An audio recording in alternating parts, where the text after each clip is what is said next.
ஒரு 2, 3 நாளா கொஞ்சம் வெளியில போயிட்டு வரலாம் அப்படின்னு பிளான் பண்ணேன். இப்ப டைம் இல்லையா, சரி இன்னைக்கு என்ன நினைச்சேன்னு தெரியல. திடீர்னு கிளம்பியாச்சு. நான் மட்டும் இல்ல, பக்கத்துல தரணிய தான் கூட்டிட்டு போனேன். அப்படி நம்ம வந்திருக்கிற இடம் தான் தாம்பரம் ஜெயச்சந்திரன். நான் வாங்கணும் அப்படின்னு நினைச்சிட்டு வந்த பொருளே வேற. பட் அது இல்ல. சரி வந்தது வந்துட்டு குட்டியா ஒரு ஷாப்பிங் பண்ணிட்டு போலாம் அப்படின்னு வந்தாச்சு. நேரா இந்த தோடு ஐட்டம்ஸ் தான் வந்தோம். நல்லா புதுசு புதுசா டிஃப்ரெண்டா வந்திருந்தது. பட் ரேட் ஒன்றும் சரிப்பட்டு வரல. சரி வந்தது வந்துட்டு ஏதாவது வாங்கிட்டு போலாம் அப்படின்னு நானும் தரணியும் அப்படியே சுத்த ஆரம்பிச்சாச்சு. இன்னைக்கு ஷாப்பிங் மால் போறேன் அப்படின்னு சொல்லும் போதே செல்வா சொன்னா, என்ன வாங்க போறியோ அதை மட்டும் வாங்கிட்டு ஓடியாந்துடுறீ, தேவையில்லாத செலவு வைக்காத அப்படின்னு. பட் வந்துட்டேமே ஏதாவது வாங்கணுமே அப்படின்னு நான் நினைச்சேன். பட் ஜெயச்சந்திரன் எனக்கு எதுவுமே செட் ஆகாத மாதிரி இருந்தது.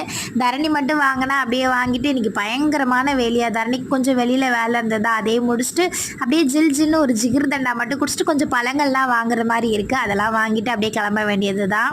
இன்னைக்கு நம்ம ஃபேமிலியில் அபிநயா, யுபா, பிரபஞ்சன், ஸ்ரீ, இஷயாலினி இவங்க எல்லாருக்குமே இனிய பிறந்தநாள் வாழ்த்துக்கள். இப்போல்லாம் குட்டீஸ் பேர் ரொம்ப அழகாக தமிழில் இருக்குது. எனக்கு ரொம்பவே பிடிச்சிருக்கு.